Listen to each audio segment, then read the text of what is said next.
ആകാശവാണി.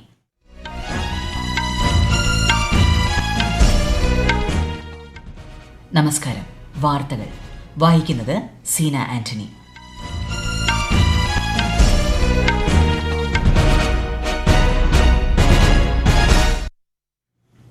പ്രധാന വാർത്തകൾ. India Poland ബന്ധം തന്ത്രപരമായ പങ്കാളിത്തത്തിലേക്ക് ഉയർത്തുമെന്ന് പ്രധാനമന്ത്രി നരേന്ദ്രമോദി. പോളണ്ട് പ്രസിഡന്റുമായും പ്രധാനമന്ത്രിയുമായും ശ്രീ മോദി കൂടിക്കാഴ്ച നടത്തി. പ്രഥമ ദേശീയ ബഹിരാകാശ ദിനം നാളെ. ന്യൂഡൽഹിയിൽ നടക്കുന്ന ദിനാഘോഷ പരിപാടി രാഷ്ട്രപതി ദ്രൗപദി മുർമു ഉദ്ഘാടനം ചെയ്യും. കേന്ദ്രത്തിൽ പുതിയ സർക്കാർ നിലവിൽ വന്നതിനുശേഷം 11 ലക്ഷം സ്ത്രീകൾ ലഖ്പതി ദീദിമാർ ആയെന്ന് കേന്ദ്രമന്ത്രി ശിവരാജ് സിംഗ് ചൌഹാൻ. ഹേമ കമ്മിറ്റി റിപ്പോർട്ടിന്റെ പശ്ചാത്തലത്തിൽ ചലച്ചിത്ര മേഖലയുമായി ബന്ധപ്പെട്ട കോൺക്ലേവ് നവംബറിൽ സംഘടിപ്പിക്കുമെന്ന് മന്ത്രി സജി ചെറിയാൻ. സ്വിറ്റ്സർലൻഡിൽ നടക്കുന്ന ലൊസാൻ ഡയമണ്ട് ലീഗ് മീറ്റിൽ പുരുഷ വിഭാഗം ജാവലിൻ ത്രോയിൽ നീരജ് ചോപ്ര ഇന്നിറങ്ങും. വാർത്തകൾ വിശദമായി. ഇന്ത്യ പോളണ്ട് ബന്ധം തന്ത്രപരമായ പങ്കാളിത്തത്തിലേക്ക് ഉയർത്തുമെന്ന് പ്രധാനമന്ത്രി നരേന്ദ്രമോദി. പോളണ്ട് പ്രധാനമന്ത്രി ഡൊണാൾഡ് ടസ്കുമായി വാഴ്സോയിൽ നടന്ന ഉഭയകക്ഷി ചർച്ചയ്ക്ക് ശേഷമാണ് പ്രധാനമന്ത്രി ഇക്കാര്യം അറിയിച്ചത്. ജനാധിപത്യം, നിയമവാഴ്ച തുടങ്ങിയ മൂല്യങ്ങളെ അടിസ്ഥാനമാക്കിയുള്ള ബന്ധമാണ് ഇരു രാജ്യങ്ങളും പങ്കിടുന്നതെന്ന് പ്രധാനമന്ത്രി പറഞ്ഞു. भारत और पोलैंड के संबंध डेमोक्रेसी और रूल ऑफ लॉ जैसी साझा मूल्यों पर आधारित है. आज हमने संबंधों को एक नई दिशा देने के लिए कई इनिशिएटिव्स की पहचान की है. दो लोकतांत्रिक देशों के रूप में हमारी पार्लियामेंट के बीच आदान प्रदान को बढ़ावा दिया जाना चाहिए. आर्थिक सहयोग को व्यापक रूप प्रदान करने के लिए प्राइवेट सेक्टर को जोड़ने के लिए काम किया जाएगा. യുക്രൈൻ സംഘർഷത്തിനിടെ ഇന്ത്യൻ വിദ്യാർത്ഥികളെ രക്ഷിക്കാൻ പോളണ്ട് നൽകിയ സഹായം ഇന്ത്യയ്ക്ക് മറക്കാനാവില്ലെന്ന് പ്രധാനമന്ത്രി പറഞ്ഞു. വ്യത്യസ്ത പാരമ്പര്യങ്ങളും ചരിത്രങ്ങളും ഉണ്ടെങ്കിലും ഇന്ത്യയും പോളണ്ടും സഹകരണ മനോഭാവത്തിൽ വർത്തിക്കുന്നതായി പോളണ്ട് പ്രധാനമന്ത്രി ഡൊണാൾഡ് ടസ്ക് പറഞ്ഞു.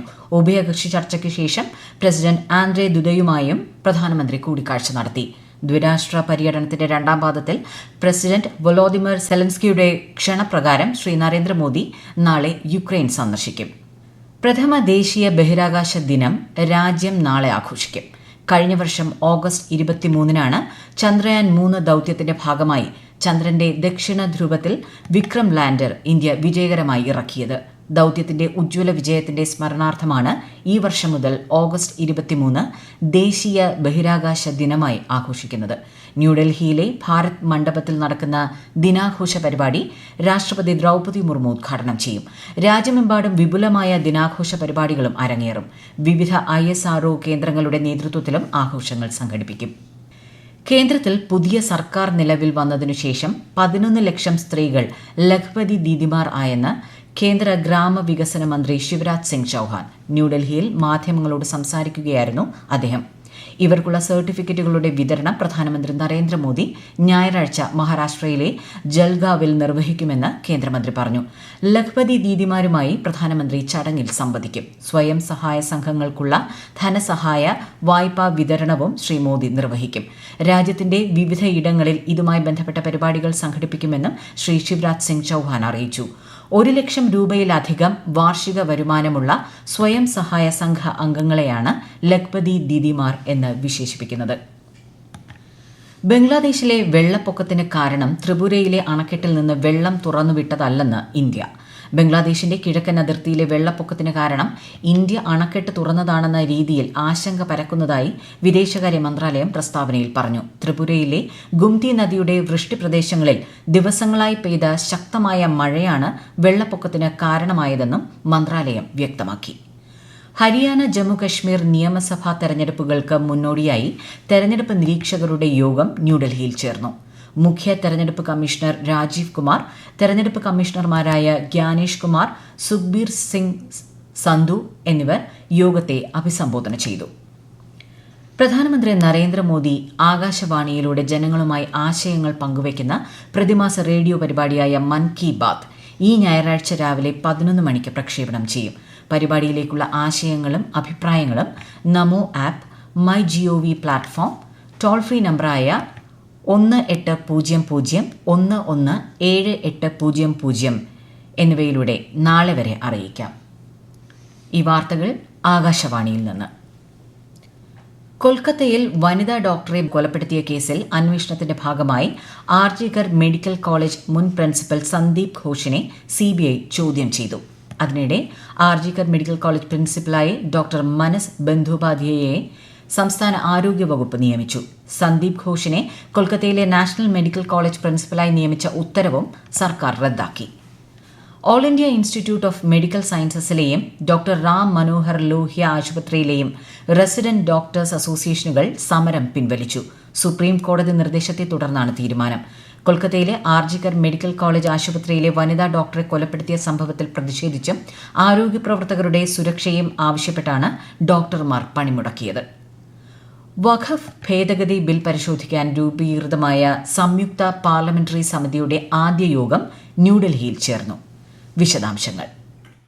ന്യൂനപക്ഷ സംഘടനകളിൽ നിന്നുള്ള പരമാവധി ആളുകൾക്ക് വഖഫ് ഭേദഗതി ബില്ലിലെ വകുപ്പുകൾ സംബന്ധിച്ച് ചർച്ച ചെയ്യാൻ അവസരം നൽകുമെന്ന് യോഗത്തിന് മുന്നോടിയായി സംയുക്ത പാർലമെന്ററി സമിതി അധ്യക്ഷൻ ജഗദംബിക പാൽ മാധ്യമങ്ങളോട് പറഞ്ഞു. വഖഫ് ഉടമസ്ഥതയിലുള്ള സ്വത്തുക്കൾ പിന്നാക്കക്കാരായ മുസ്ലിങ്ങൾക്കും സ്ത്രീകൾക്കും സഹായകമാവുക എന്നതാണ് ബില്ലിന് പിന്നിലെ ലക്ഷ്യമെന്ന് അദ്ദേഹം പറഞ്ഞു. ബില്ലിലെ 44 ഭേദഗതി വ്യവസ്ഥകളും സമിതി ചർച്ച ചെയ്യുമെന്നും പാർലമെന്റിന്റെ അടുത്ത സമ്മേളനത്തോടെ സമഗ്രമായ നിയമനിർമ്മാണം നടത്താൻ സാധിക്കുമെന്നും ശ്രീ ജഗദംബിക പാൽ പ്രത്യാശ പങ്കുവച്ചു. ലോക്സഭയിൽ നിന്നുള്ള 21 പേരും രാജ്യസഭയിൽ നിന്നുള്ള 10 പേരുമാണ് സംയുക്ത പാർലമെന്ററി സമിതിയിലെ അംഗങ്ങൾ. വഖഫ് സ്വത്തുക്കളുടെ ഭരണം, പരിപാലനം എന്നിവയിലെ പോരായ്മകൾ പരിഹരിക്കാൻ ലക്ഷ്യമിട്ടാണ് ഭേദഗതി ബിൽ സർക്കാർ കൊണ്ടുവന്നത്. 1995 വഖഫ് ആക്ട് പുനർനാമകരണം ചെയ്യുക, കേന്ദ്ര സംസ്ഥാന വഖഫ് ബോർഡുകളിലെ അംഗത്വം വിപുലമാക്കുക, ട്രിബ്യൂണൽ ഘടന പരിഷ്കരിക്കുക തുടങ്ങിയവ ബിൽ വ്യവസ്ഥ ചെയ്യുന്നു. News desk Akashvani. Hema committee റിപ്പോർട്ടിന്റെ പൂർണ്ണ രൂപം മുദ്രവെച്ച കവറിൽ സമർപ്പിക്കാൻ സംസ്ഥാന സർക്കാരിന് നിർദ്ദേശം നൽകി ഹൈക്കോടതി. റിപ്പോർട്ടിൽ പറയുന്ന ലൈംഗിക പീഡനങ്ങളിൽ ക്രിമിനൽ നടപടികൾ സ്വീകരിക്കണമെന്നാവശ്യപ്പെടുന്ന പൊതുതാൽപര്യ ഹർജി പരിഗണിക്കുകയായിരുന്നു കോടതി. റിപ്പോർട്ടിലുള്ളത് ഗുരുതര കണ്ടെത്തലുകളാണെന്ന് നിരീക്ഷിച്ച കോടതി ഇതു സംബന്ധിച്ച് കേരള സർക്കാർ വിശദമായ സത്യവാങ്മൂലം സമർപ്പിക്കണമെന്നും ആവശ്യപ്പെട്ടു. അടുത്ത മാസം 10 കേസിൽ ഹൈക്കോടതി തുടർവാദം കേൾക്കും. ഹേമ കമ്മിറ്റി റിപ്പോർട്ടുമായി ബന്ധപ്പെട്ട ഹൈക്കോടതി ഇടപെടലിനെ സ്വാഗതം ചെയ്യുന്നതായും കേസെടുക്കാൻ കോടതി നിർദ്ദേശിച്ചാൽ സർക്കാർ ഇതനുസരിച്ച് പ്രവർത്തിക്കുമെന്നും മന്ത്രി സജി ചെറിയാൻ. റിപ്പോർട്ടുമായി ബന്ധപ്പെട്ട ഭരണപരമായ നടപടികളുമായി സർക്കാർ മുന്നോട്ടു പോവുകയാണെന്നും ചലച്ചിത്ര മേഖലയുമായി ബന്ധപ്പെട്ട കോൺക്ലേവ് നവംബറിൽ കൊച്ചിയിൽ സംഘടിപ്പിക്കുമെന്നും മന്ത്രി അറിയിച്ചു. അതേസമയം ഇരകളെയും വേട്ടക്കാരെയും ഒന്നിച്ചിരുത്തിയുള്ള സിനിമാ കോൺക്ലേവ് അനുവദിക്കില്ലെന്ന് പ്രതിപക്ഷ നേതാവ് വി.ഡി. സതീശൻ പ്രതികരിച്ചു. സ്വിറ്റ്സർലൻഡിൽ നടക്കുന്ന ലൊസാൻ ഡയമണ്ട് ലീഗ് മീറ്റിൽ പുരുഷ വിഭാഗം ജാവലിൻ ത്രോയിൽ നീരജ് ചോപ്ര ഇന്നിറങ്ങും. പരിക്കേറ്റ നീരജ് ലൊസാൻ മീറ്റിൽ നിന്ന് പിന്മാറിയേക്കുമെന്ന സൂചനകൾ ഉണ്ടായിരുന്നെങ്കിലും പിന്നീട് മത്സരത്തിനിറങ്ങാൻ തീരുമാനിക്കുകയായിരുന്നു. പാരീസ് ഒളിമ്പിക്സിൽ ഉൾപ്പെടെ തുടർച്ചയായി 2 ഒളിമ്പിക് മെഡലുകൾ കരസ്ഥമാക്കിയ ഹോക്കി താരം PR ശ്രീജേഷിന് തിങ്കളാഴ്ച തിരുവനന്തപുരം ജിമ്മി ജോർജ് ഇൻഡോർ സ്റ്റേഡിയത്തിൽ വിദ്യാഭ്യാസ വകുപ്പിന്റെ നേതൃത്വത്തിൽ സ്വീകരണം നൽകും. മുഖ്യമന്ത്രി പിണറായി വിജയൻ ചടങ്ങിൽ പങ്കെടുക്കും. അമൃത വിശ്വവിദ്യാപീഠം നാഗർകോവിൽ ക്യാമ്പസിന്റെ ഉദ്ഘാടന ചടങ്ങിൽ കേന്ദ്ര വാർത്താ വിതരണ പ്രക്ഷേപണ സഹമന്ത്രി എൽ മുരുകൻ പങ്കെടുത്തു. രാജ്യത്തിന്റെ വളർച്ചയിൽ അമൃത വിശ്വവിദ്യാപീഠം നിർണായക സംഭാവനകൾ നൽകുന്നതായി മന്ത്രി പറഞ്ഞു. വിദ്യാഭ്യാസ ഗവേഷണ മേഖലയിൽ ഉന്നത നിലവാരം പുലർത്താൻ സ്ഥാപനത്തിന് സാധിച്ചതായും അദ്ദേഹം വ്യക്തമാക്കി.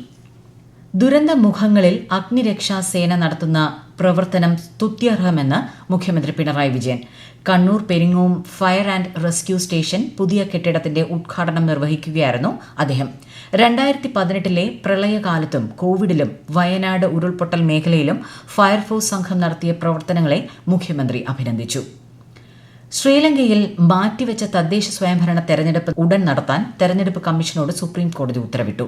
തെരഞ്ഞെടുപ്പ് മാറ്റിവെച്ചതിലൂടെ വോട്ടർമാരുടെ മൌലിക അവകാശങ്ങൾ ലംഘിക്കപ്പെട്ടിരിക്കുകയാണെന്ന് കോടതി വിലയിരുത്തി. പ്രധാന വാർത്തകൾ വീണ്ടും.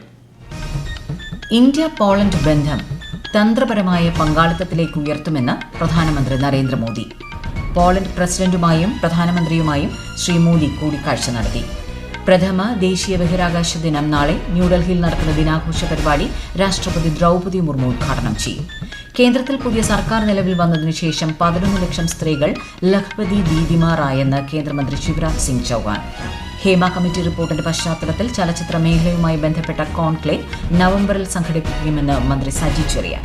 സ്വിറ്റ്സർലൻഡിൽ നടക്കുന്ന ലൊസാൻ ഡയമണ്ട് ലീഗ് മീറ്റിൽ പുരുഷ വിഭാഗം ജാവലിൻ ത്രോയിൽ നീരജ് ചോപ്ര ഇന്നിറങ്ങും.